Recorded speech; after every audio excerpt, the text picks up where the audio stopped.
Well, welcome to this, my first live stream. Well, my first intentional live stream, at least. More on that in a moment. Now, I want to tell you, I've got a phobia.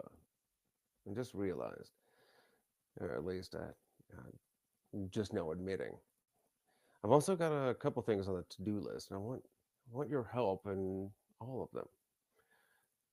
But I realized that I have a few new followers, new friends, and I want to introduce myself real quick. My name's Aaron Hale. I'm the host of the Point of Impact podcast with Aaron Hale. I'm also a retired Army Explosive Ordnance Disposal Technician, EOD. That's the military's bomb squad. In 2011, I was injured by a roadside bomb. I was blinded instantly. And a few years later, I went totally deaf. So, yes, I'm now completely blind and completely deaf. And if not for this one cochlear implant right here, I'd be pulling the full Helen Keller. Definitely not with this much grace. But I've learned how to live, and I've last few years I've realized that I've been given an incredible gift. You wouldn't think that you going blind and deaf is a very terrific gift. It's not the injuries themselves, but I guess the results. Among other benefits, I realized that I have been given this amazing story. A story that it's of an average guy, really, a regular Joe that was thrust into an extraordinary situation. And somehow I figured out how to survive, actually live a happy life, family, three, wife, three boys, become an entrepreneur, invest in real estate, and and lots of other things. And I realized that with this story comes a responsibility. There are people out there that could use the story. They could benefit from it, and some people they might even need it.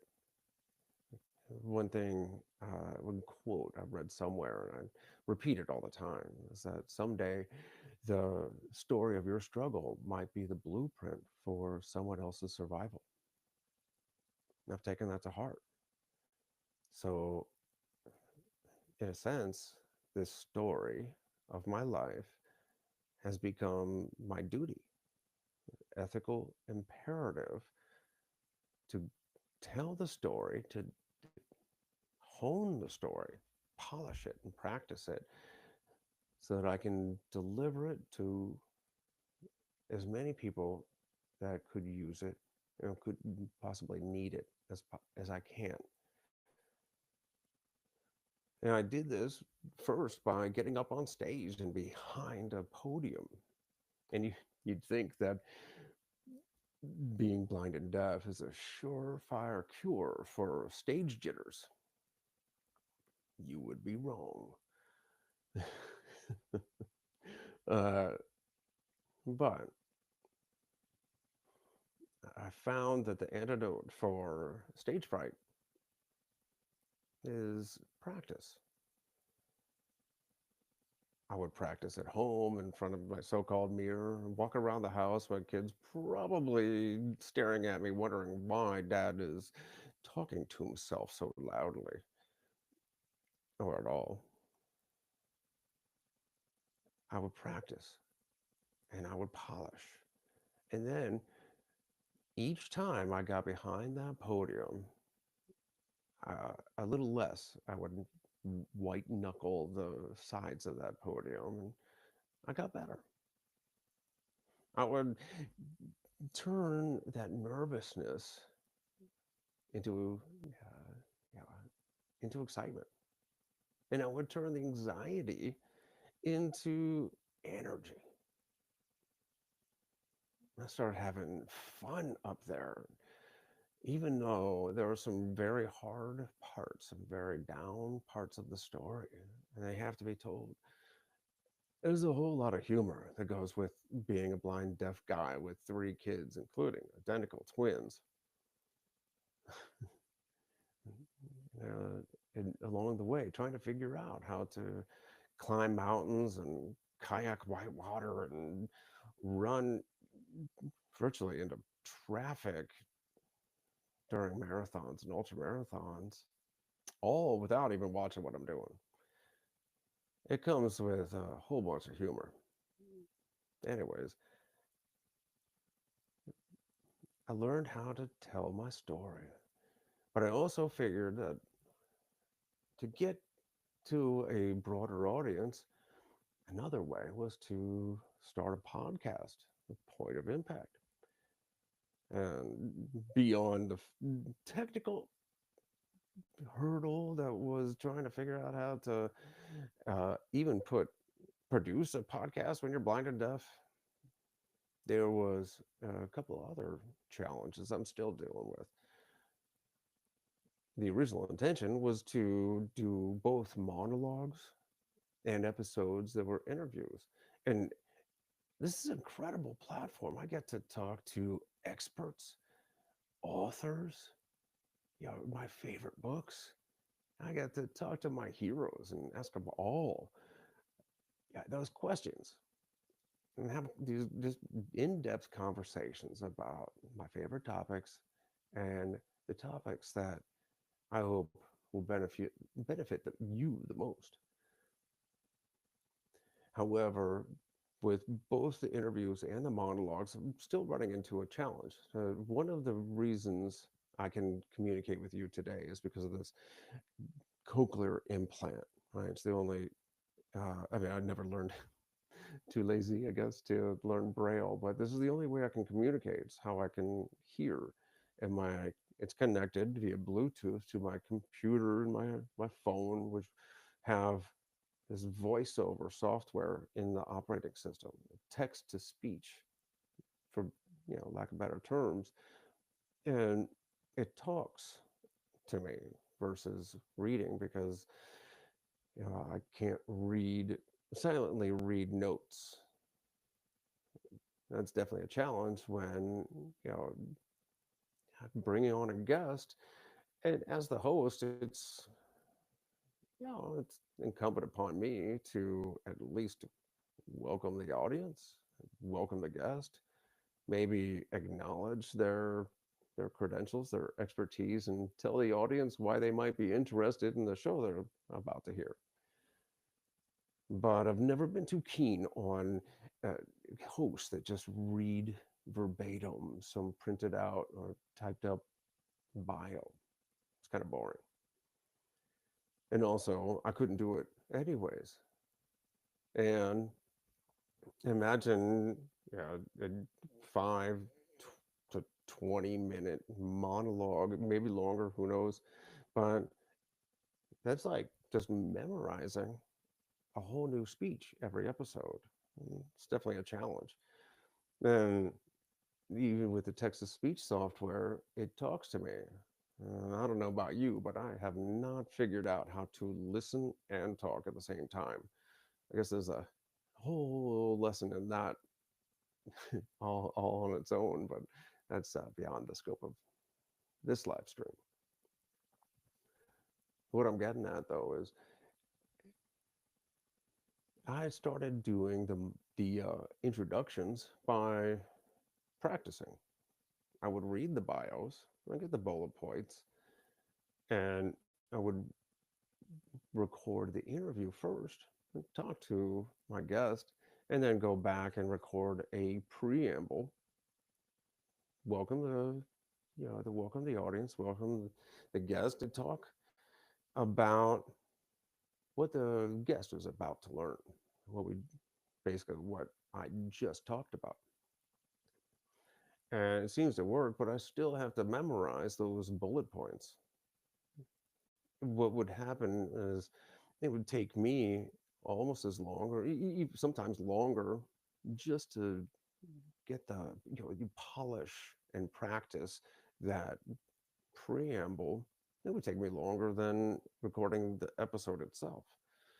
It's definitely a challenge. And one of the ways, I mean, besides just practicing and getting a little bit better every episode, every time, another way is, what I've realized though is that I was terrified of not getting it just right. I wanted it to be perfect. I wanted it to be polished. So I figured there was this option of going live. If I live streamed, I wouldn't be able to just cut it off and start over. And I'd get to practice talking a little more off the cuff and maybe trying, not having that safety net of just being able to start over, and do it better. But also, I just get more practice, and I'd be able to get, uh, more of my message out while practicing to you, the audience. So the next hurdle was that technical aspect. The platform I record my podcast on is called Riverside, and they have this feature now where I can connect my social media accounts to Riverside and go live. So as soon as I figured out how to do that, which by that I mean kindly asked my assistant to connect the social media accounts to Riverside. When she connected them, I had that in my back pocket. So when I was quote unquote ready to go live, I could do that. In the meantime, I still had preambles to record. So I would go ahead and do that. And when I was ready to record or ready to go live, I would choose to at a later date. You know, again, when I was ready. It wasn't until I received a notification from LinkedIn that said you gained 172 impressions from uh, your was it 172 impressions from your video this morning. Of course, beg the question, what video? And what I hadn't realized was that in connecting the social media accounts, they were all basically toggled to the on position. So as soon as I hit record, I was also hitting go live. And what what was posted to Facebook and LinkedIn and so on was me going through every iteration of preamble from last week's guest. In between each attempt, a little bit of laughing to myself, maybe a few expletives as I got it wrong and started over. After I got over the initial shock of that going live and being out there, uh, I realized that I just ripped the band-aid off. And then I got another idea. I could kill two birds with one stone. I could go live intentionally, and I could also record another preamble to my next guest. That way, I would take away that crutch of the stop and start recording, the pause button. So, what you're about to hear is me pulling back the curtain on recording a preamble for an introduction to this week's guest. So, without further ado, Aaron Hale, host of Point of Impact.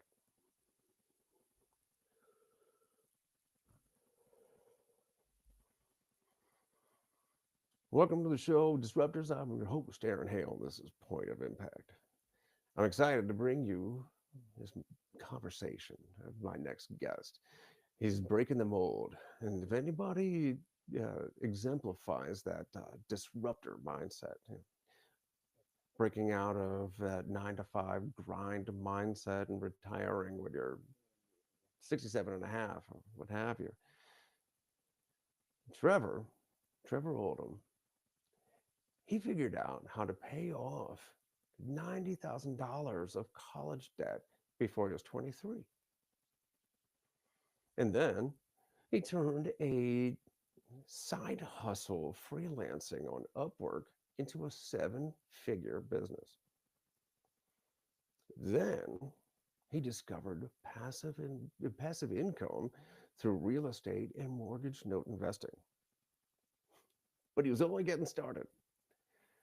Today, Trevor is the CEO of Podcasting You and the host of a couple of podcasts, including REI Marketing Secrets. And he's here to tell a little bit about all that, but really emphasizing the story of leveraging the power of podcasting. And we're not talking about using podcasts as a consumer for entertainment and educational purposes, though I like them and I listen to a ton of them. But Trevor's also talking about becoming an expert in niche. Anyways, becoming an expert and then gaining credibility as an expert by becoming a guest on podcasts in that particular field. So, in his podcast, he's teaching mostly it's about real estate marketing. So he's teaching about how to teaching real estate experts how to be guests, great guests, and how real estate hosts how to be great hosts. But even if you're not into real estate, there are some incredible, value add episodes there that I think are beneficial for everybody. Some of those recent episodes are about how the minimum equipment you should have just to be a good host or a good guest, and how to launch a podcast, how to host a podcast on a budget. That's universal. So if you're an expert, and we're all experts in something, how to market yourself and use podcast to leverage the power of podcasting to get yourself on the right shows. And I mentioned Trevor is the CEO of Podcasting You, where he is a real estate podcast booking agent. So we're going to talk about all that right now.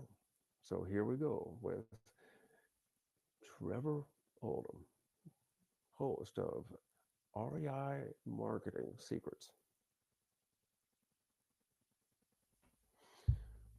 Well, it wasn't perfect, but I think it'll pass muster. Anyways, thank you for tuning in and helping me get over this phobia of talking live, shooting from the hip, off the cuff, and just getting out and practicing this art. I'm getting outside that comfort zone, and doing something like this is kind of like stepping up to the cliff, that edge of your comfort zone, and looking over. It's a bit scary, but I survived. Well, until the next podcast episode or the next live stream, I'll talk to you soon.